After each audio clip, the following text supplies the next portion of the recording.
Hello, everybody. Welcome to today's Reading Through the Bible in 365.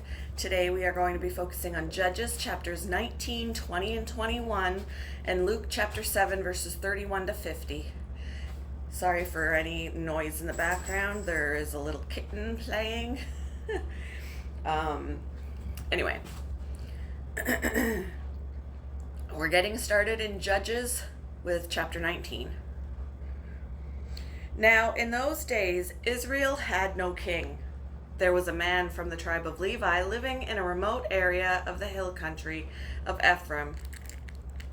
One day he brought home a woman from Bethlehem in Judah to be his concubine, but she became angry with him and returned to her father's home in Bethlehem. After about 4 months, her husband set out for Bethlehem to speak personally to her and persuaded her to come back. He took with him a servant and a pair of donkeys. When he arrived at her father's house, her father saw him and welcomed him. Her father urged him to stay a while, so he stayed 3 days, eating, drinking, and sleeping there. On the 4th day, the man was up early, ready to leave. But the woman's father said to his son-in-law, "Have something to eat before you go." So the two men sat down together and had something to eat and drink. Then the woman's father said, "Please stay another night and enjoy yourself." The man got up to leave, but his father-in-law kept urging him to stay, so he finally gave in and stayed the night. On the morning of the 5th day, he was up early again, ready to leave, and again the woman's father said, "Have something to eat. Then you can leave later this afternoon." So they had another day of feasting. Later, as the man and his concubine and servant were preparing to leave, his father-in-law said, "Look, it's almost evening. Stay the night and enjoy yourself. Tomorrow you can get up early and be on your way." But this time, the man was determined to leave. So he took his 2 saddled donkeys and his concubine and headed in the direction of Jebus, that is, Jerusalem. It was late in the day when they neared Jebus, and the man's servant said to him, "Let's stop at this Jebusite town and spend the night there." "No," his master said, "we can't stay in this foreign town where there are no Israelites. Instead, we will go on to Gibeah. Come on, let's try to get as far as Gibeah or Ramah, and we'll spend the night in one of those towns." So they went on. The sun was setting as they came to Gibeah, a town in the land of Benjamin. So they stopped there to spend the night. They rested in the town square, but no one took them in for the night. That evening, an old man came home from his work in the fields. He was from the hill country of Ephraim, but he was living in Gibeah, where the people were from the tribe of Benjamin. When he saw the travelers sitting in the town square, he asked them where they were from and where they were going. "We have been in Bethlehem in Judah," the man replied. "We are on our way to a remote area in the hill country of Ephraim, which is my home. I traveled to Bethlehem and now I'm returning home. But no one has taken us in for the night, even though we have everything we need. We have straw and feed for our donkeys and plenty of bread and wine for ourselves." "You are welcome to stay with me," the old man said. "I will give you anything you might need, but whatever you do, don't spend the night in the square." So he took them home with him and fed the donkeys. After they washed their feet, they ate and drank together. While they were enjoying themselves, a crowd of troublemakers from the town surrounded the house. They began beating at the door and shouting to the old man, "Bring out the man who is staying with you so we can have sex with him." The old man stepped outside to talk to them. "No, my brothers, don't do such an evil thing, for this man is a guest in my house, and such a thing would be shameful. Here, take my virgin daughter and this man's concubine. I will bring them out to you, and you can abuse them and do whatever you like, but don't do such a shameful thing to this man." But they wouldn't listen to him. So the Levite took hold of his concubine and pushed her out the door. The men of the town abused her all night, taking turns raping her until morning. Finally, at dawn, they let her go. At daybreak, the woman returned to the house where her husband was staying. She collapsed at the door of the house and lay there until it was light. When her husband opened the door to leave, there lay his concubine with her hands on the threshold. He said, "Get up, let's go." But there was no answer. So he put her body on his donkey and took her home. When he got home, he took a knife and cut his concubine's body into 12 pieces. Then he sent one piece to each tribe throughout all the territory of Israel. Everyone who saw it said, "Such a horrible crime has not been committed in all the time since Israel left Egypt. Think about it. What are we going to do? Who is going to speak up?" Chapter 20.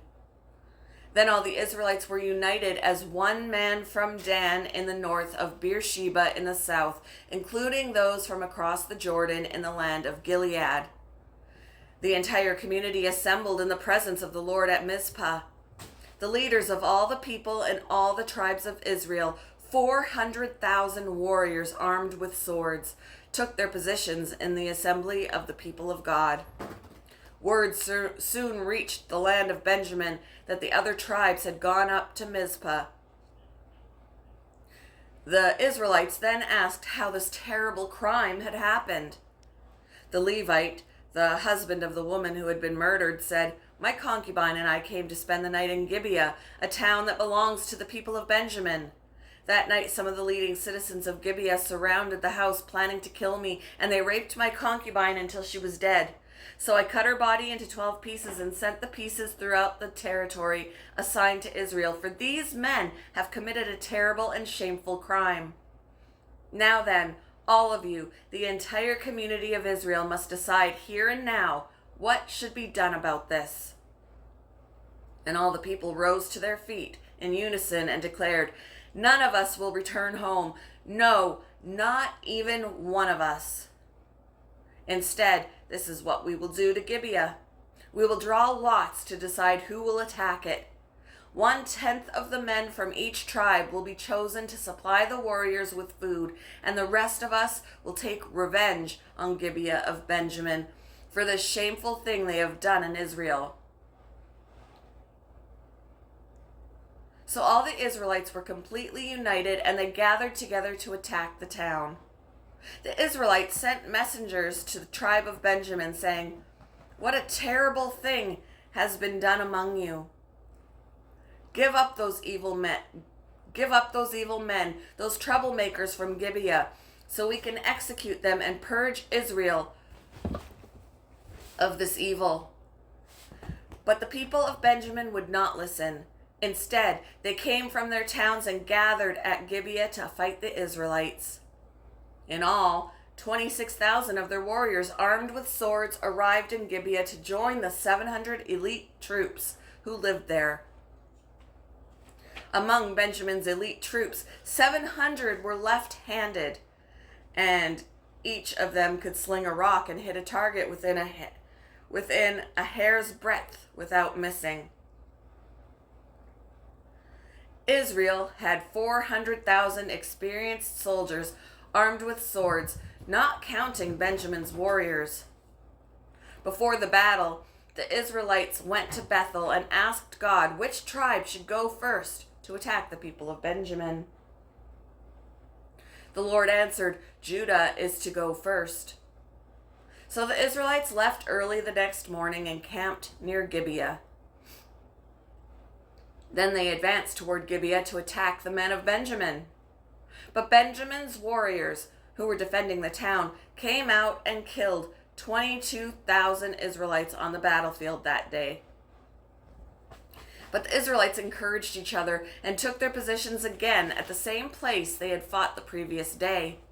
For they had gone up to Bethel and wept in the presence of the Lord until evening. They had asked the Lord, "Should we fight against our relatives from Benjamin again?" And the Lord had said, "Go out and fight against them." So the next day they went out again to fight against the men of Benjamin. But the men of Benjamin killed another 18,000 Israelites, all of whom were experienced with the sword. Then all the Israelites went up to Bethel and wept in the presence of the Lord and fasted until evening. They also brought burnt offerings and peace offerings to the Lord. The Israelites went up seeking direction from the Lord. In those days the ark of the covenant of God was in Bethel, and Phinehas, son of Eleazar and grandson of Aaron, was the priest. The Israelites asked the Lord, "Should we fight against our relatives from Benjamin again, or should we stop?" The Lord said, "Go. Tomorrow I will hand them over to you." So the Israelites set an ambush all around Gibeah. They went out on the third day and took their positions at the same place as before. When the men of Benjamin came out to attack, they were drawn away from the town.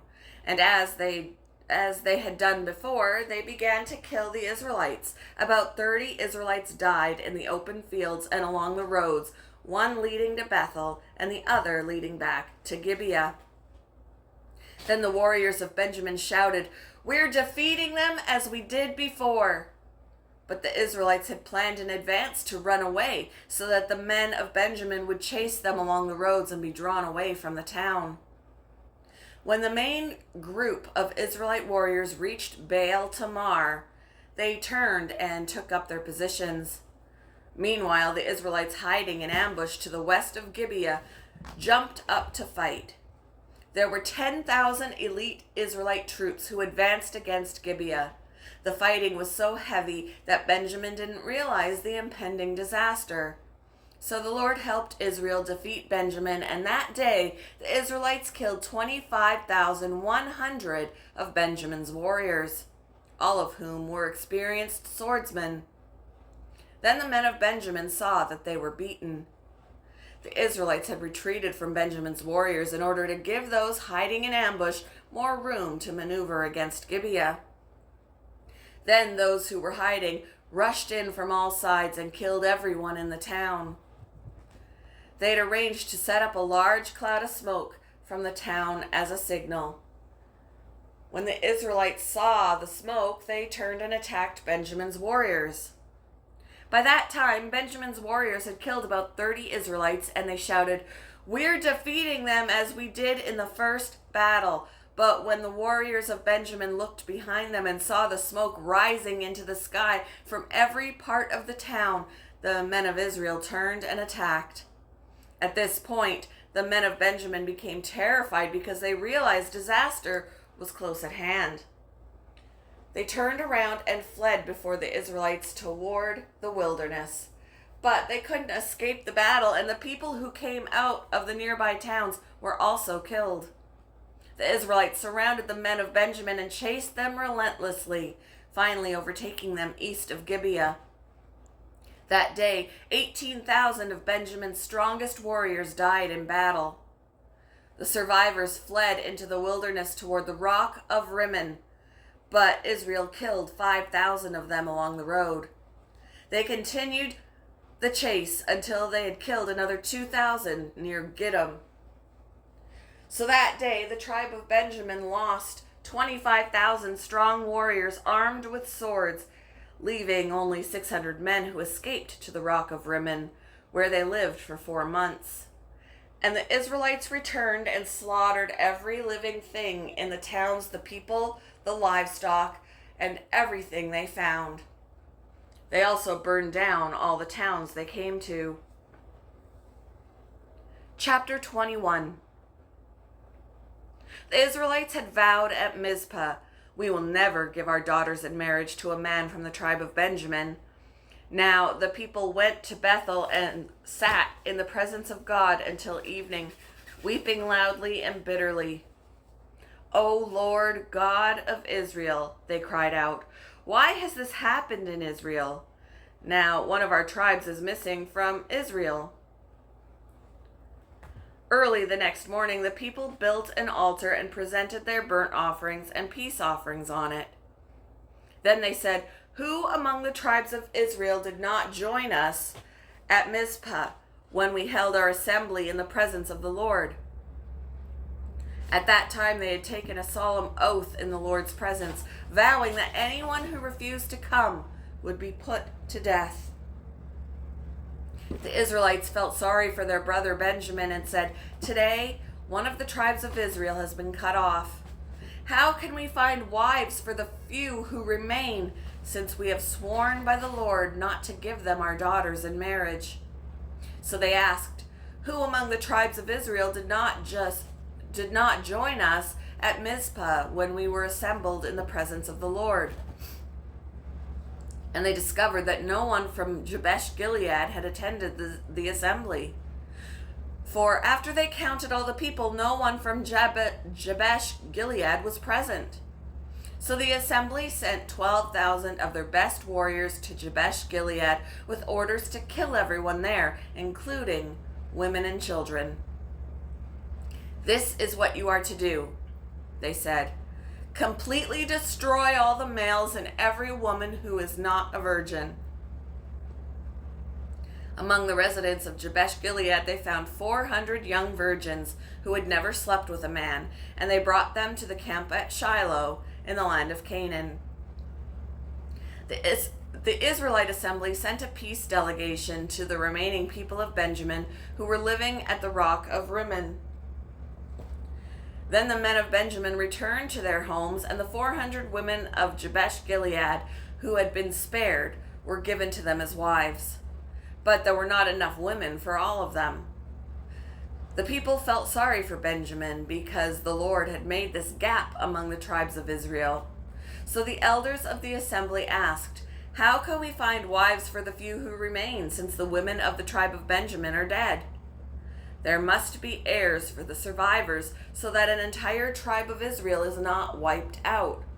But we cannot give them our own daughters in marriage, because we have sworn with a solemn oath that anyone who does this will fall under God's curse." Then they thought of the annual festival of the Lord held in Shiloh, south of Lebonah and north of Bethel, along the east side of the road that goes from Bethel to Shechem. They told the men of Benjamin, who still needed wives, "Go and hide in the vineyards. When you see the young women of Shiloh come out for their dances, rush out from the vineyards, and each of you can take one of them home to the land of Benjamin to be your wife.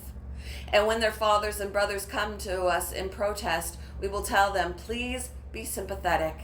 Let them have your daughters, for we didn't find wives for all of them when we destroyed Jabesh Gilead, and you are not guilty of breaking the vow, since you did not actually give your daughters to them in marriage.'"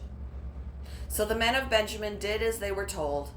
Each man caught one of the women as she danced in the celebration and carried her off to be his wife. They returned to their own land, and they rebuilt their towns and lived in them. Then the people of Israel departed by tribes and families, and they returned to their own homes. In those days, Israel had no king. All the people did whatever seemed right in their own eyes.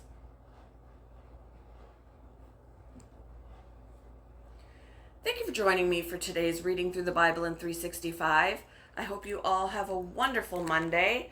Happy Labor Day. And I will see you in the next one. Bye, guys.